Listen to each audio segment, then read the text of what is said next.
고린도전서 14장 1절에서 12절까지 말씀 한 절씩 교독합니다. 사랑을 추구하며 신령한 것들을 사모하되 특별히 예언을 하려고 하라.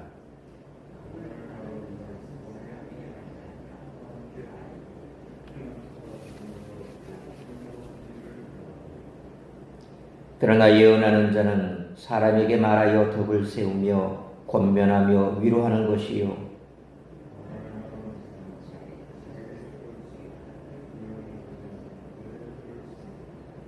나는 너희가 다 방언 말하기를 원하나 특별히 예언하기를 원하노라. 만일 방언을 말하는 자가 통역하여 교회에 덕을 세우지 아니하면 예언하는 자만 못하느니라.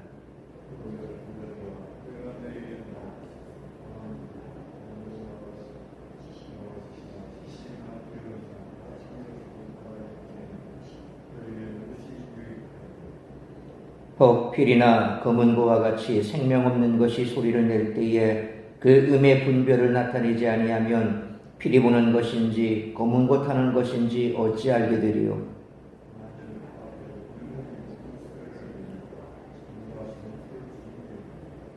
이와 같이 너희도 혀로서 알아듣기 쉬운 말을 하지 아니하면 그 말하는 것을 어찌 알리요. 이는 허공에다 말하는 것이라.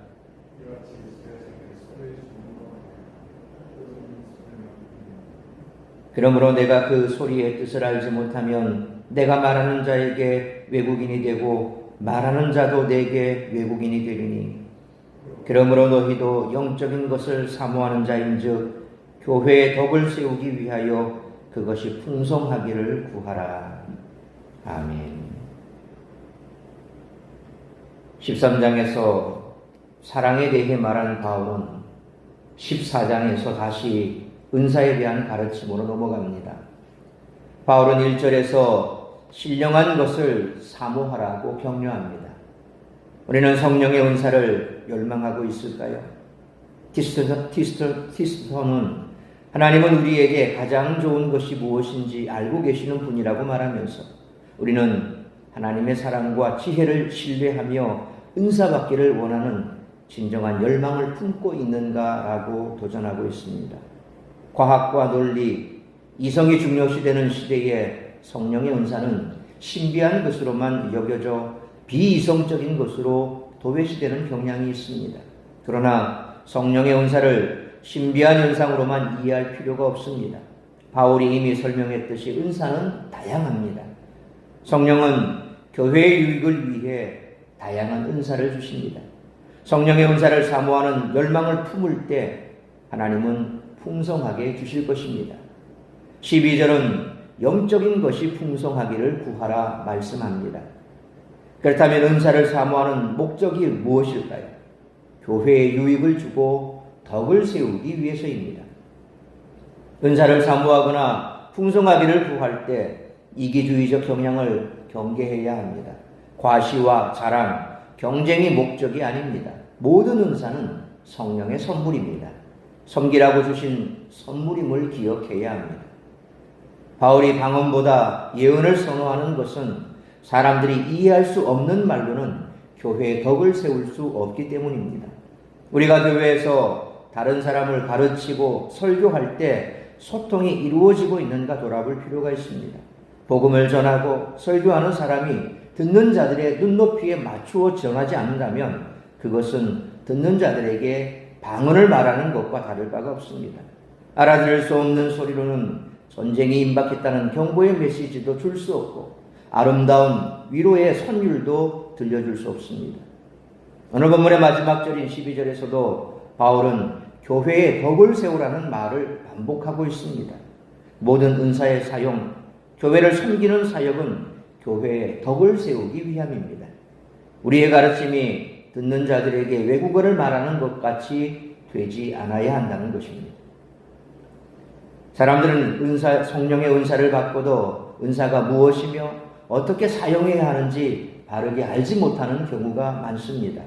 은사는 개인적 자랑을 위한 것이 아닙니다. 바울은 본문에서 우리가 은사를 어떻게 사용해야 하는지 깨우쳐 줍니다.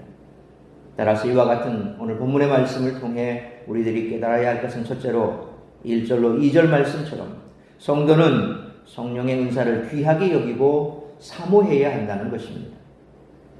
바울은 은사에 대해 가르치면서 1절 말씀처럼 사랑을 쫓아 행할 것을 명령합니다.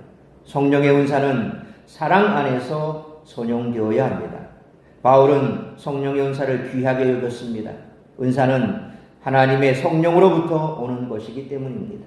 성령이 주시는 은사를 사람이 멸시할 수 없습니다. 바울은 오히려 성령의 은사를 간절히 사모할 것을 명령합니다. 교회는 성령의 은사를 귀하게 여기고 사모해야 합니다. 바울은 특별히 예언의 은사를 강조합니다. 예언의 은사는 가르침을 통해 많은 성도에게 유익을 주기 때문입니다. 2절 말씀처럼 방언은 귀한 은사이나 공동체 전체를 위한 은사는 아닙니다. 방언을 말하는 사람 자신을 위한 은사입니다. 방언은 공동체를 향해 말하는 것이 아니라 하나님과 교통하는 은사입니다. 개인적 신앙생활에서 방언은 유익하나 교회 공동체에서는 예언의 은사가 더 유익합니다. 그러므로 교회 공동체의 덕을 세우고 유익하게 하기 위해 성령의 은사를 귀하게 여기고 사모하는 우리 모두가 되시기를 축원합니다. 두 번째로 3절로 5절 말씀처럼 각 은사는 고유한 역할과 기능이 있다는 것입니다. 예언의 은사는 교회 공동체에 유익합니다. 바울은 예언을 미래에 일어날 일에 대한 예측이라고 생각하지 않은 듯합니다. 여기에서 예언은 목회적 설교와 복음 전도를 포함한 다양한 종류의 계시적 말씀으로 보입니다. 그래서 3절 말씀처럼 예언의 은사를 통한 가르침은 교회 공동체를 세우고 성도들의 믿음을 굳건하게 하며 교회 성도들을 위로하기도 합니다. 반면에 방언은 4절 말씀처럼 말하는 사람의 믿음을 세움으로 공동체 구성원들에게 유익을 끼치기에는 한계가 있습니다. 그러기에 방언을 말한다고 해서 자랑하거나 자만할 이유가 없습니다. 은사는 사랑에 기초한 것이며 더구나 자랑이나 교만은 그리스도의 사랑과는 거리가 먼 것입니다. 사랑의 관점에서 교회 공동체 전체에 유익을 주는 예언은 더욱 귀한 은사인 것입니다. 5절 말씀처럼 바울은 결코 방언의 은사를 무시하거나 폐지하려고 하지 않았습니다. 오히려 그는 고린도 교회 교인들이 모두 방언하기를 원했습니다. 뿐만 아니라 18절에서 바울은 자신이 방언을 많이 말하는 것을 하나님께 감사하다고까지 했습니다. 그러나 다만 그는 교회의 유익을 위해 예언의 은사가 더 유용함을 말하는 것입니다. 바울이 방언보다 예언을 앞세운 것은 고린도 성도들이 방언을 지나치게 높이며 무질서하게 방언을 말해 교회를 혼란스럽게 했기 때문인 듯합니다. 방언의 경우 통역하지 않는다면 개인에게는 유익할 수 있어도 교회의 덕을 세우는 데는 유익이 되지 못합니다. 그런 은사는 개인적으로 하나님과의 관계 속에서 사용해야 할 것입니다. 이처럼 바울은 은사의 우열이 아니라 역할과 기능을 구별했습니다. 그러므로 성령께서 주시는 각 은사는 우열이 있는 것이 아니라 고유한 역할과 기능이 있으므로 주신 은사를 통해 개인의 신앙의 유익은 물론이고 교회의 덕을 세우는 데 유익하게 쓰임받는 우리 모두가 되시기를 축원합니다. 세 번째로 6절로 12절 말씀처럼 성도는 교회의 덕을 세우는 은사를 더욱 사모해야 합니다. 6절 말씀처럼 바울은 방언 자체로는 교회 공동체에 실제적인 유익을 줄 수 없다라고 말합니다. 그가 성도들을 가르칠 때 방언으로 말한다면 누구도 그 가르침의 내용을 이해하지 못할 것입니다. 이것은 방언의 무용성을 말하는 것이 아닙니다. 방언은 개인적인 믿음을 위한 것이라는 뜻입니다. 설교와 복음 전도와 같은 예언의 은사가 교회 공동체의 유익함을 강조하는 말입니다. 바울은 7절로 9절 말씀처럼 피리와 검은고 같은 악기의 예를 들며 저마다 고유의 의미를 전달해야 함을 강조합니다. 악기 소리가 전달하는 의미가 없다면 그 소리는 허공에 울리는 소음에 불과할 것입니다. 또한 나팔이 분명한 소리를 내지 못하면 전쟁 준비를 하지 못합니다. 결국 의미 없는 소리는 무의미하다는 것입니다. 이런 측면에서 방언은 공동체 전체에는 한계가 있는 은사라는 것입니다. 10절 말씀처럼 세상에 소리의 종류가 많이 있지만 뜻없는 소리, 곧 의미 없는 소리로는 소통할 수가 없습니다. 동물들의 우짖는 소리를 들어보면 우리는 알아듣지 못하죠. 그런데 동물끼리는 그 소리를 통해서 교감을 합니다. 돌고래 역시도 음파를 쏘아서 그렇게 서로 교통을 하지요. 그러니까 사람은 또 그 소리를 알아듣지 못합니다. 우리는 분명한 말로 해야 알아들을 수 있습니다. 웅얼해서는 무슨 말인지 도무지 못 알아듣는 거죠. 그러니까 사도 바울이 방언을 이런 여러 가지 예언과 빗대어 얘기한 것은 서로 알아들을 수 있는 소리를 해야 그것이 교회의 덕을 세우는데 유익한 거지, 방언과 같이 하나님과 1대1의 교통에 있어 쓰임받는, 소위 말하면 그 방언을 하는 사람 이외에 다른 사람은 무슨 말인지 못 알아들을 때 그것은 교회의 유익을, 공동체의 위협을 위해서 유익하지 못하다. 그런 것을 빗대어서 지금 계속해서 설명하는 거지, 방언 자체가 무용하다라는 말을 결코 하는 것이 아닙니다. 결론적으로 바울은 고린도 교인들에게 12절 말씀처럼 영적인 것을 사모하는 자들로서 교회의 덕을 세우기 위해 힘쓰라고 당부하고 있는 것입니다.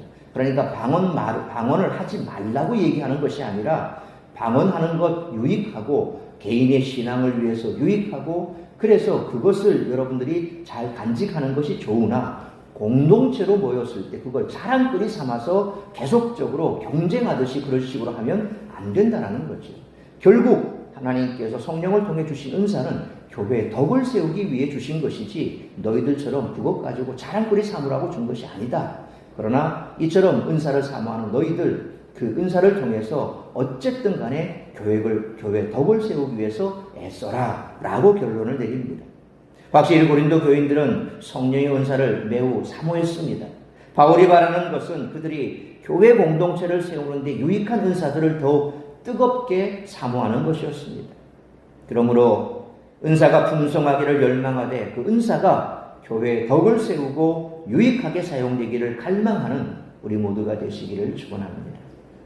사랑하는 성도 여러분, 고린도 성도들은 확실히 성령의 은사에 대해 열정적이었습니다. 다만 그들은 은사의 목적이나 사용에 대해서는 이해가 부족했습니다. 바울은 교회 공동체를 세우는 은사를 사모하라고 권면합니다. 그러므로 자신의 개인적 유익을 추구하기보다 교회 공동체에 유익을 끼치는 것이 더욱 성숙한 그리스도인의 사랑임을 기억하고 교회 덕을 세우고 유익하게 사용되는 은사를 더욱 사모하는 우리 모두가 되시기를 주님의 이름으로 축원합니다. 기도하겠습니다. 돌아가신 아버지 하나님, 은혜와 사랑을 감사합니다. 성령께서 주시는 은사 가운데 방언과 또 예언 말함을 비추어서 사도 바울은 결론적으로 예언을 말함이 더 유익한 것은 교회 공동체 덕을 세우는 것이기 때문에 더 유익하다고 결론을 내리고 있고, 또한 어느 누구라도 이처럼 성령의 은사를 더욱더 사모함으로 교회의 덕을 세우기를 위해 힘쓰라고 결론을 내리고 있습니다. 우리가 성령의 은사를 사모해야 될 것은 그것이 자랑거리이고 또 그것을 통해서 사람들과 경쟁하기 위해서가 아니라 교회의 덕을 세우기 위함임을 다시 한번 깨달아야 할 것입니다. 은사를 주시는 목적이 분명합니다. 개인의 유익도 있지만 궁극적으로는 교회를 유익하게 하고 교회의 덕을 세우기 위함임을 우리는 알아야 할 것입니다. 그러므로 우리가 날마다 성령의 은사를 사모하되 무엇보다도 그것을 통해서 교회에 유익을 끼치고 덕을 세우기를 위해서 힘쓰고 그 일에 쓰임받는 우리 모든 성도들 되게 하여 주옵소서. 무엇보다도 성도들을 위로하고 또 말씀을 통해 복음을 전할 때에 그 복음을 전하는 말씀이 힘이 있고 또한 가르치고, 그래서 성도들을 말씀으로 인도하고 더욱더 하나님의 말씀을 분명하게 선포하는 일에 무엇보다도 그와 같은 은사가 더 귀하다는 사실을 깨닫고 그와 같은 은사를 사모하고, 그래서 교회가 서로 사랑으로 하나 되며 아름답게 세워지는 그런 믿음의 공동체가 될 수 있도록 힘쓰는 우리 모든 성도들 될 수 있도록 인도하여 주옵소서. 아버지 하나님, 태풍이 또 이 정관 지역을 무사히 잘 관통했는데, 그러나 한반도 전역에 많은 비와 바람을 통해서 사람들에게 피해를 입혔습니다. 주님께서 피해 입은 그와 같은 사람들 위로하여 주옵시고, 우리가 이와 같이 남의 아픔이 우리의 아픔인 것처럼 그들을 위해서 기도하고 또 우리 이 나라 이 민족이 하나님의 지켜주심이 없다면 아무리 우리가 힘써 지키려고 해도 이런 자연재해 앞에서는 아무것도 할 수 없는 연약한 존재임을 깨달을 수밖에 없습니다. 그러므로 더욱더 하나님의 은혜 앞에서 우리가 늘 기도하고 또 하나님의 은혜가 끊이지 않기를 위해서 간구하는 우리 모두가 될 수 있게 하여 주옵시고, 하루속히 다시금 이와 같은 피해 앞에서 절망하는 자 없도록 복구될 수 있도록 총력을 기울이는 나라가 되게 하시고 정부가 되게 하시고 함께 힘쓰는 우리 모두가 될 수 있도록 은총 베풀어 주옵소서. 오늘 이 한날도 주와 함께 동행하는 복된 한날의 삶이 될 수 있기를 간절히 빌고 소원하오며 이 모든 말씀 우리 주 예수 그리스도의 이름으로 기도하옵나이다. 아멘.